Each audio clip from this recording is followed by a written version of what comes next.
I'm Mary with the New Hanover County Public Library, and today I'm going to talk about some adult mysteries that have diverse characters and are just kind of fun escapism. A lot of us have talked about how we need that this year. So this first one is Jade Dragon Mountain by Elsa Hart. It, like most of the books I'm going to talk about today, are part of a series.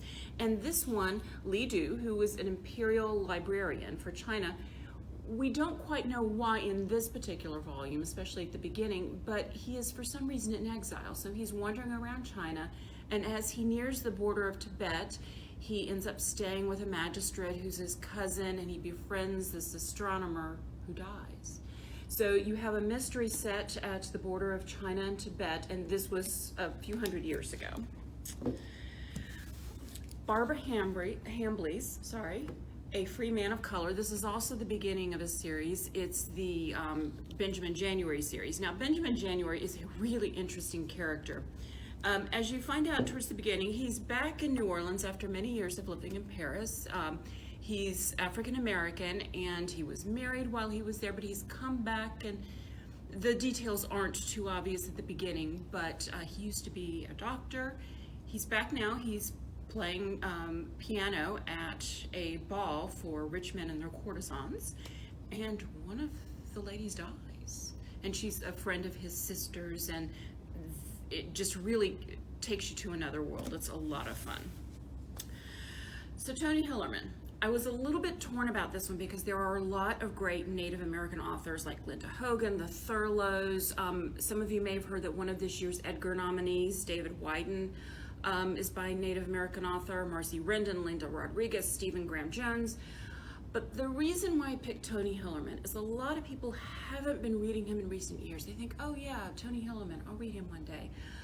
But he often told the story that when he sold his first book, and this is actually a newer copy of it, The Blessing Way, it's the first Lee Porn and Chi novel, although actually Jimmy Chi doesn't appear in this book, but it was written in 1970, and when he first shopped it to his publisher, the publisher originally said, you know, it's a really great mystery, but I just don't know. You just need to take this whole Indian thing out of it. That was evidently his words, not mine, because it was so unusual at the time. He was probably the first mainstream, not very first, but mainstream Native American author. And so this is kind of where it all began.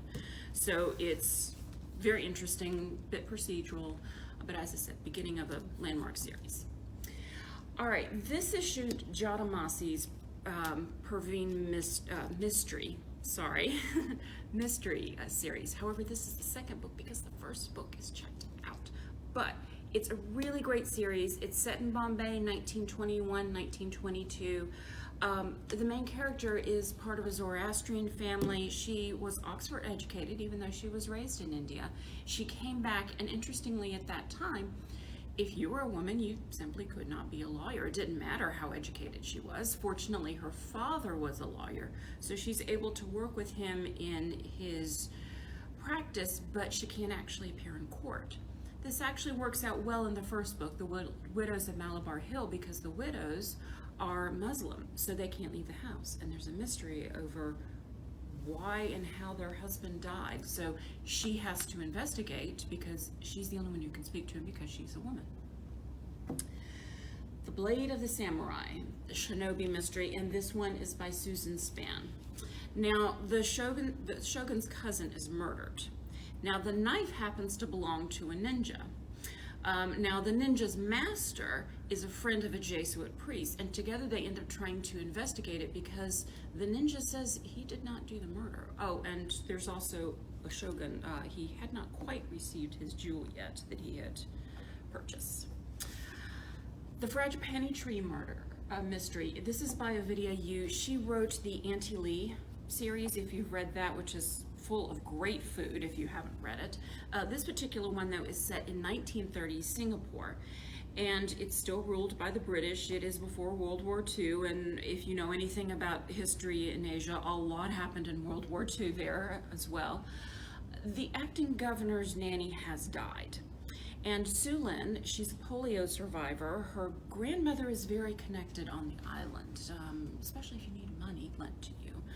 But she's considered bad luck because she had polio, her parents died. However, her grandmother saw to it she had a mission school education. Well, Sue Lynn has decided she wants to be a journalist. She wants to go out in the world and make her way, be a little less traditional, but there are lots of factors that are keeping her with her family, and it's difficult to do this.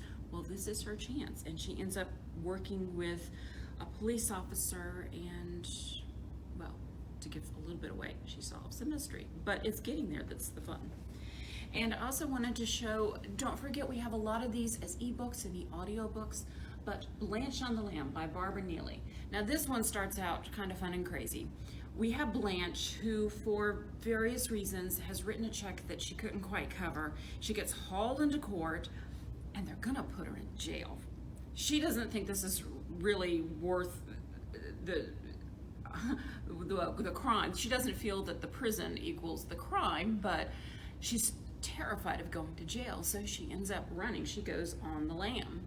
And to try and find something, she ends up working temporarily with this family, and she's, I should mention, she's a middle-aged domestic worker, and she really doesn't want to get involved in a mystery. She doesn't want to solve it. She just wants to keep her head down and get everything taken care of.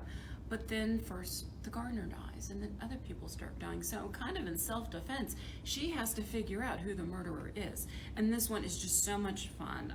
It's also, if you do read it as an audiobook, it has a really great audiobook actor. All right, I hope you pick some of these and enjoy them. Most of them are part of a series. That would be a great thing to start as we get into spring and summer. Bye.